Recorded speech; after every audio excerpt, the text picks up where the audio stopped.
Bismillahirrahmanirrahim. Assalamualaikum, dear students. I am Nan Gujar and you are watching GEL English Grammar Pakistan. Previous video में मैंने आपको जाते हुए बताया था कि मैं टाइम थोड़ा सा शॉर्ट दे रहा हूँ ताकि हर स्टूडेंट से जो है लंच करते हुए, ब्रेकफास्ट करते हुए या कभी भी जब भी उसको फ्री टाइम मिले 10-15 मिनट के लिए तो उस वीडियो को बार बार देखें ताकि उनके कॉन्सेप्ट्स क्लियर हो जाए और आप लोगों का इसमें फ़ायदा भी हो जाए। तो लास्ट टाइम जो हमने अपना पॉइंट छोड़ा था वो था पार्टिसिपल के हवाले से। पार्टिसिपल के हवाले से मैंने बताया था कि जो नेक्स्ट रह गया है पार्टिसिपल में हम क्या कर रहे थे, प्रेजेंट पार्टिसिपल, पास्ट पार्टिसिपल और पास्ट परफेक्ट पार्टिसिपल। तो आइए विदाउट वेस्टिंग टाइम स्टार्ट करते हैं क्योंकि वीडियो की लेंथ बहुत कम है, इसकी मैं आपसे बातें बहुत कम करता हूँ। तो लेट्स स्टार्ट। सबसे पहले हमने पढ़ा था प्रेजेंट पार्टिसिपल।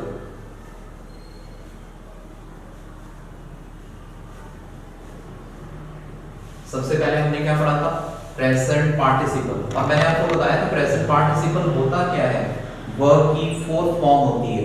सेम जेरंड में भी हमने यही चीज पढ़ी थी, पार्टिसिपल में भी यही है, वर्ब की fourth form.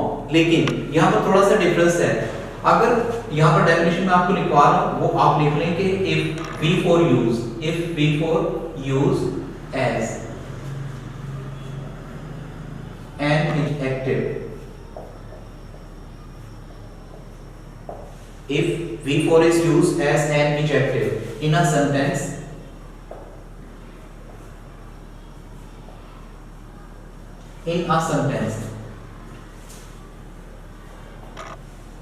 it is called present participle.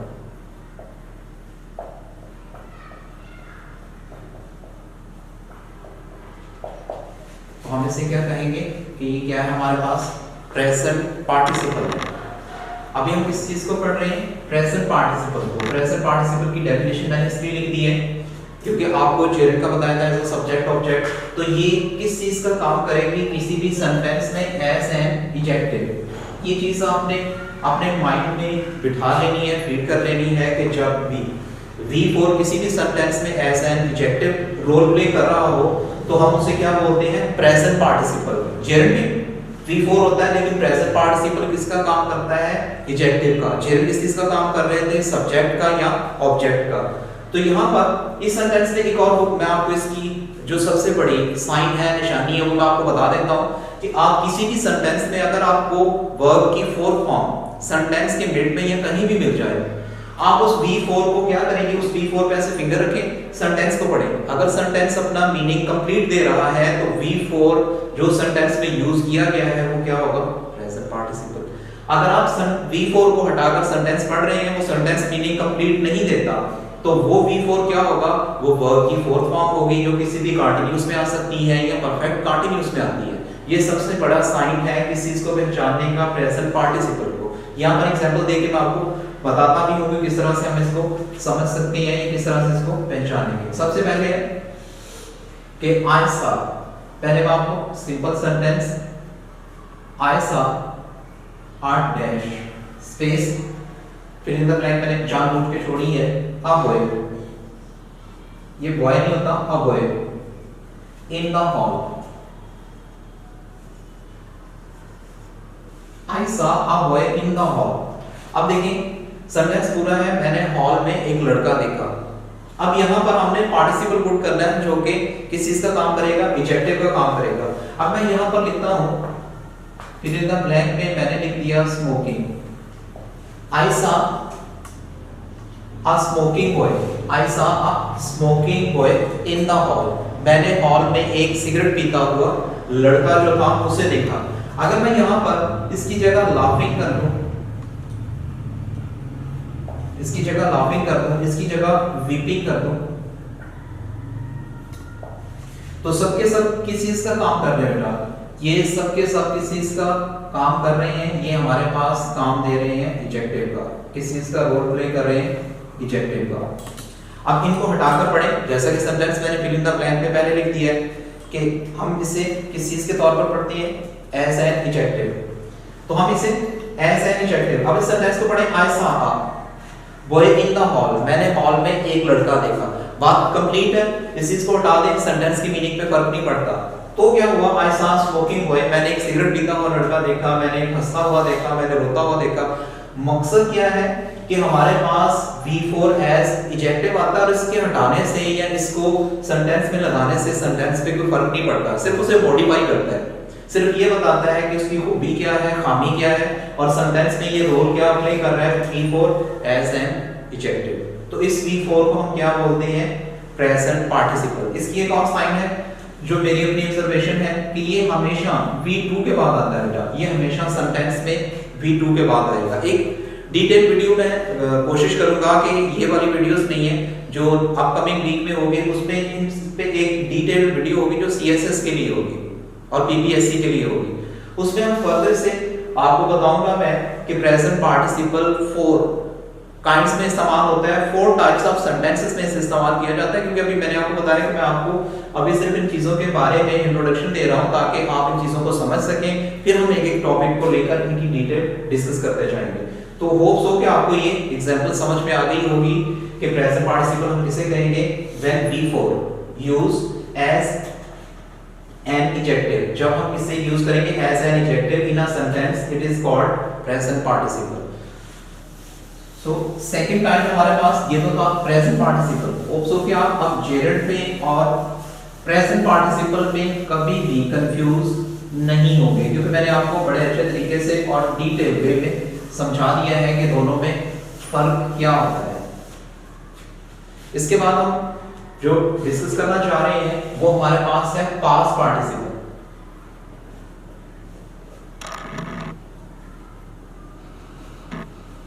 Past participle, अब ये जो पास्ट पार्टिसिपल है हमारे पास, इसे मैंने आपको बताया था कि इसमें हम V3 यूज करते हैं। सेम डेफिनेशन है कि if V3 is used as an adjective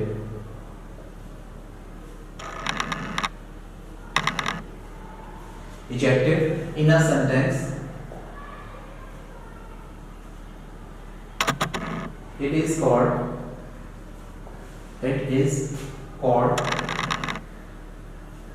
क्या कहेंगे इसे हम, पास्ट पार्टिसिपल।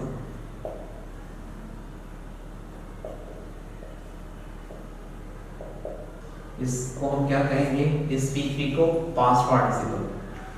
तो हमने प्रीवियस वीडियो में क्या देखा था कि हमारे पास क्या यूज हो रहा था, V4 यूज हो रहा था। यहाँ पर V3 के 3 रोल्स होते हैं, V3 भी 3 रोल्स प्ले करता है, V4 भी 3 रोल्स प्ले करता है। और मैंने आपको बताया कि ये जो सारे रोल्स हैं इनके, ये हम पढ़ेंगे डिटेल किसी और लेक्चर में, क्योंकि अभी मैं आपको इंट्रोडक्शन दे रहा हूँ वर्ब के हवाले से टेंसेस स्टार्ट करने हमने, ताकि आपका जो सिलेबस है जिसमें टेंसेस होती हैं, वॉइसेस होती हैं, एक्टिव होता है, पैसिव होता है, वो सब के साथ कवर हो जाएगा। इसलिए मैं आपको सिर्फ इसकी समरी दे रहा हूँ, ब्रीफ एक शॉर्ट में बता रहा हूँ ये चीजें ऐसी होती हैं। अगर V3 एज एन एडजेक्टिव किसी भी सेंटेंस में परफॉर्म कर रहा हो, क्या V3 अगर किसी भी सेंटेंस में एज एन एडजेक्टिव परफॉर्म कर रहा हो तो हम उसे बोलेंगे कि ये हमारे पास क्या है, ये हमारे पास है पास्ट पार्टिसिपल।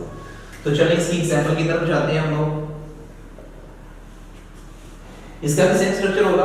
अगर आप सेंटेंस में V3 को हटाकर पढ़ेंगे तो सेंटेंस से फिर भी कोई फर्क नहीं पड़ेगा, आपको सेंटेंस का मीनिंग कंप्लीट आएगा। अगर आप V3 को ऐड कर देंगे तो वो मॉडिफाई करेगा, यानी इसके मीनिंग में इजाफा करेगा। So let's start first sentence, I gave a dash, fill the blank जिस तरह से प्रेजेंट में मैंने पार्टिसिपल में आपको किया था। I gave a dash statement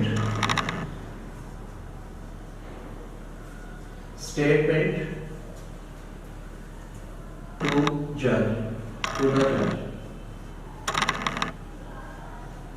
I gave a statement to the judge.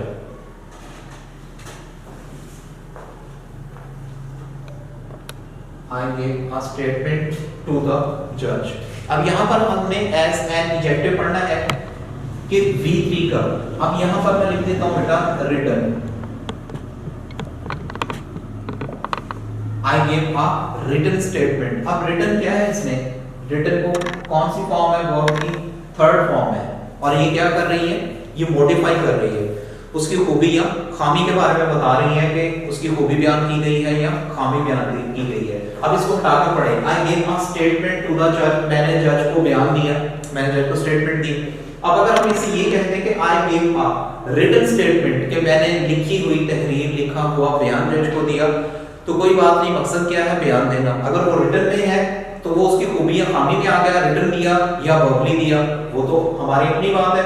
I give a statement to the जज, स्टेटमेंट आपकी पूरी मीनिंग दे रही है कि मैंने जज को स्टेटमेंट दी। I give a written statement to the जज, इसमें क्या हो गया, रिटन क्या है, V3 है, और किस चीज का रोल प्ले कर रहा है यहाँ पर, ये रोल प्ले कर रहा है एज एन एडजेक्टिव। ठीक है, चलिए इसकी और example, I saw a dash rose, रोज पता है किसे कहते हैं, गुलाब के फूल को कहते हैं। I saw a rose, अब इसमें रोज क्या है, मैंने गुलाब का फूल देखा, यहाँ पर मैं लिख देता हूँ फेडेड। फेडेड का मतलब होता है मुरझाया हुआ। अब फेडेड क्या है बेटा, फेडेड हमारे पास क्या है, V3, फेडेड क्या है, V3 है, और ये V3 है क्या, ये V3 किस चीज का काम कर रहा है, as an adjective, as an adjective. तो इस V3 को हम क्या बोलेंगे कि ये V3 कौन सा काम प्ले कर रहा है, या क्या चीज है, तो ये V3 काम कर रहा है किसका, पास्ट पार्टिसिपल का। अगर V3 एज एन एडजेक्टिव किसी भी सेंटेंस में यूज हो रहा हो तो हम उसे क्या बोलेंगे, हम उसे बोलेंगे कि ये हमारे पास क्या है, पास्ट पार्टिसिपल है। तो होप सो कि आपको ये भी समझ में आ गया होगा अच्छे से।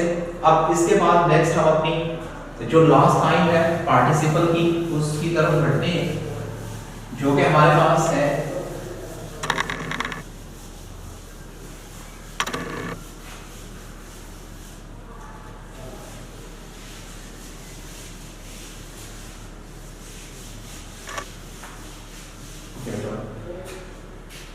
सो लेट्स स्टार्ट। कि हम जो अपनी नेक्स्ट काइंड की तरफ चलेंगे वो हमारे पास क्या होगी, past perfect participle, past perfect participle, past perfect participle. इसे मैंने आपको बताया था, जो प्रीवियस वीडियो थी उसमें मैंने डिस्कस किया था, किसे हमने टू काइंड्स में डिवाइड किया बेटा।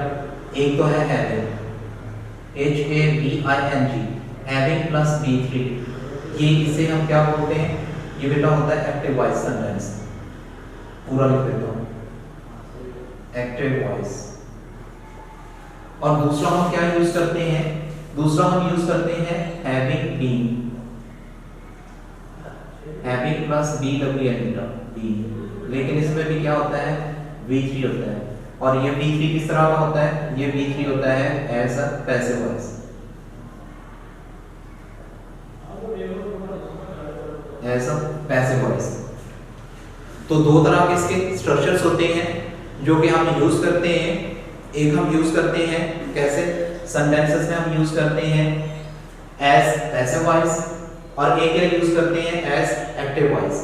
तो पैसिव वॉइस एक्टिव वॉइस में किस तरह से इसका यूज होता है वो हम देखते हैं। ये कहीं पर भी आ सकते हैं, क्योंकि आपने साइन देखना है, साइन से मुराद बेटा ये देखना है कि हैविंग के साथ V3 है, जहां पर मर्जी होगा वो क्या होगा, पास्ट परफेक्ट पार्टिसिपल, और कौन सा, एक्टिव वॉइस में।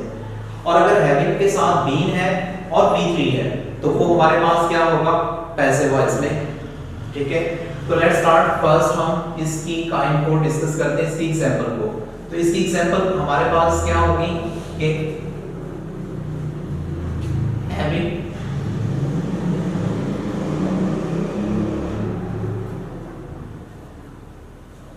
completed his work, having completed his work, first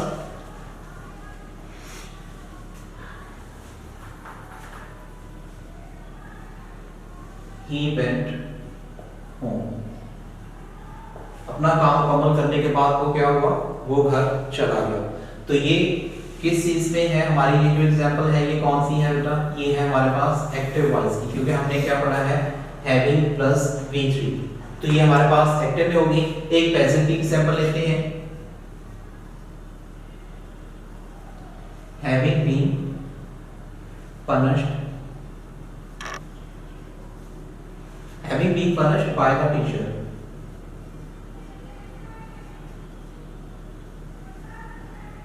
Teacher, he felt sorry. He felt sorry. अब यहाँ पर देखें हमने क्या यूज किया है, having been plus B3. ये having been हो गया और ये क्या है B3.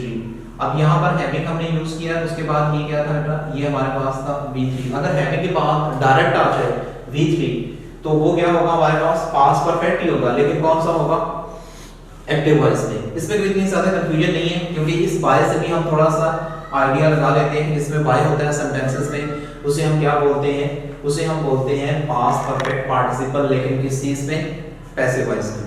सो होप सो कि आपको ये काइंड्स जो है वो समझ में आ गई होंगी कि ये हमारे पास पार्टिसिपल की प्रेजेंट पार्टिसिपल पढ़ा, उसके बाद हमने पास्ट पार्टिसिपल पढ़ा, उसके बाद पास्ट परफेक्ट पार्टिसिपल में अब जो हमने डिस्कशन किए वो सारी कंप्लीट हो गई. तो अब हम चलते हैं अपने नेक्स्ट टॉपिक की जाने. ओके जी, टाइम पे कह रहे हैं कि वीडियो की लेंथ थोड़ी सी ज्यादा हो रही है. सो स्टूडेंट्स इंशाल्लाह नेक्स्ट टॉपिक पे आपसे मुलाकात होगी अगली वीडियो में. तब तक के लिए इजाजत दें. अल्लाह हाफिज. पाकिस्तान जिंदाबाद.